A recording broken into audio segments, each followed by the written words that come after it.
میں نے آپ کو اس لیے تکلیف دی، ایک تو میں آپ کا بہت ہی شکر گزار ہوں کہ آپ آئے، شارٹ نوٹس پہ آئے، دل کی انتہائی گہرائیوں سے آپ کا شکریہ ادا کرتا ہوں۔ دو ایشوز ہیں میرے پاس، ایک تو یہ حیدر پورہ کا جو انسیڈنٹ ہوا، جو درد پورے قوم نے محسوس کی ہے، مجھے اچھا لگا کہ پہلی بار ہم سب ایک ہو کر ہم نے ایک آواز اٹھائی ہے جو بے انصافی کشمیر میں ہوتی جا رہی ہے، اس کے لیے ایک نمبر 1۔ نمبر 2 میں آپ سے کہنا چاہتا ہوں کہ روز ہم روتے ہیں، روز ہمیں تکلیف پہنچتی ہے، روز ایسے ثانیہ ہوتے ہیں۔ میں پرائم منسٹر سے اپیل کروں گا، ان کے لیے یہ گولڈن اپرچونٹی ہے کہ جو انہوں نے کہا تھا دل سے دوری اور دلی سے دوری،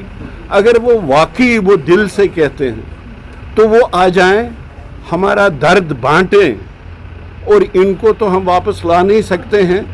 ابھی بھی ایک ڈیڈ باڈی ایک جوان کی ان کے گھر والوں کے سپرد نہیں کی گئی ہے۔ مطلب انسانیت کی بنیاد پہ ہی صحیح، چلے وہ ہم کو پسند نہیں کرتے، انسانیت کی بنیاد پہ ہی صحیح، کیا اب ہمیں ایک اور اس کے لیے آواز اٹھانی ہے کہ اس ڈیڈ باڈی کو بھی اپنے باپ اپنے گھر والوں کے سپرد کے حوالے کیا جائے؟ اب اس بچے کا دیکھ لیجئے جو بابا بابا کہہ رہی تھی، اور اس کو اپنے بابا کو 2 بار بیوریل کرنا پڑا۔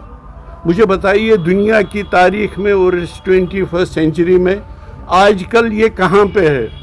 کہ کشمیریوں کی ڈیمانڈ اب یہ ہو گئی ہے ہمیں ڈیڈ باڈیز لوٹا دیجئے۔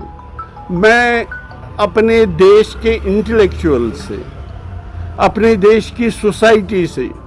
اپنے دیش کے لبرل سے اپیل کرنا چاہتا ہوں کہ مہربانی کر کے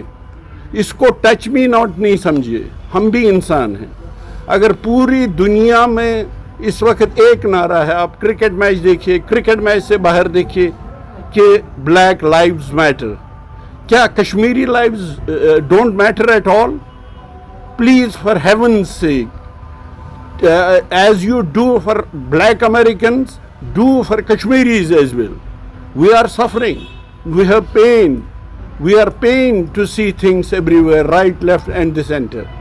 اب میں جوڈیشل میجسٹریل انکوائری، ایون اگر آپ جوڈیشل انکوائری کی بات کریں گے، جس حصے میں دیش کے special powers, armed special powers act ہوگا، اس دیش میں آپ پروب کو لے کے کس نتیجے پہ پہنچیں گے، یہ ہم 30 سال سے زیادہ دیر سے دیکھ رہے ہیں۔ اس لیے مہربانی کر کے اگر پرائم منسٹر جو وہ دل کی دوری اور دہلی سے دوری واقعی دل سے کہتے ہیں تو ہمیں بھروسہ دلائیں، ان بچوں کو بھروسہ دلائیں جن کا یہ بابا چھینا گیا، ان کو بھروسہ دلائیں کہ یہ واقعہ جو ہے، یہ واقعہ دوبارہ کشمیر کی سرزمین پہ کبھی نہیں ہوگا۔ یہ ان کے لیے موقع ہے کہ ہمیں اعتبار دے، ہم اعتبار کھو چکے ہیں، ہمیں اپنے آپ پہ اعتبار نہیں رہا ہے جو حال ہمارے ساتھ ہوا ہے۔ اس لیے ان کے پاس گولڈن اپرچونٹی ہے کہ ہمارا درد بانٹے، اس بیوہ کے ساتھ درد بانٹے، اس بچے کے ساتھ درد بانٹے، ان فیملیز کے ساتھ درد بانٹے، اور ہمیں یہ اعتبار دے کہ اب کے بعد ایسا کبھی نہیں ہوگا۔ وہ تب ہوگا، اس کی شروعات جب وہ ہمیں کہیں گے کہ وہ جن لوگوں سے یہ چھوٹ ہوئی ہے، یہ غلطی ہوئی ہے، یہ ہیومن ایرر ہوا ہے، مان لیجئے، حالانکہ اس میں ہماری لائف چلی گئی، یہ وہ کبھی نہیں ہونے دیں گے۔ شاید آہستہ آہستہ ہم کو اس بات پہ اعتبار آئے گا۔ ایک تو نمبر 1۔ نمبر 2، کل آپ نے دیکھ لیا پرائم منسٹر نے کسانوں کی جو ایجیٹیشن 15 مہینے سے چل رہی تھی، اس جو لاز پارلیمنٹ میں بنے تھے، ہم کو کہتے ہیں کہ جو لاز پارلیمنٹ میں بنتے ہیں وہ آخری لاز ہوتے ہیں، میں 5 اگست کے لاز کی بات کر رہا ہوں، اور کل جو جیتا ہے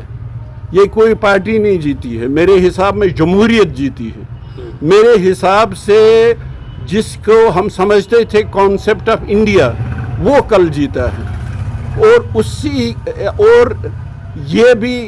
بھی سامنے آ گیا ہے کہ صرف پارلیمنٹ میں میجورٹی سے ہی جو قوانین بنتے ہیں وہ طاقت نہیں ہے، طاقت لوگ ہیں، طاقت کسان ہیں،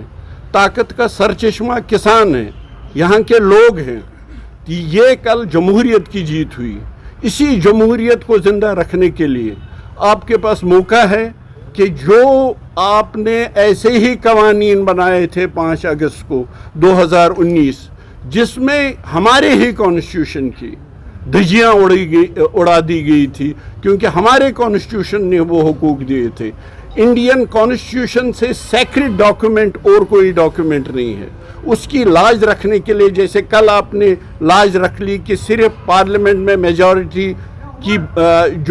جو ہے وہ بنیاد نہیں ہے جمہوریت کی۔ جمہوریت کی بنیاد لوگوں کی آواز ہے۔ میں آپ کو مبارکباد دیتا ہوں اور امید کرتا ہوں جیسے کل آپ نے وہ قوانین منسوخ کیے، اسی طرح آپ وہ قوانین جس سے جموں کشمیر لداخ کے لوگوں کے آئینی حقوق چھینے گئے وہ بھی آپ مسترد کریں گے، اور ہم کو بھی آپ جینے کی ایک سانس لینے کا موقع دیں گے۔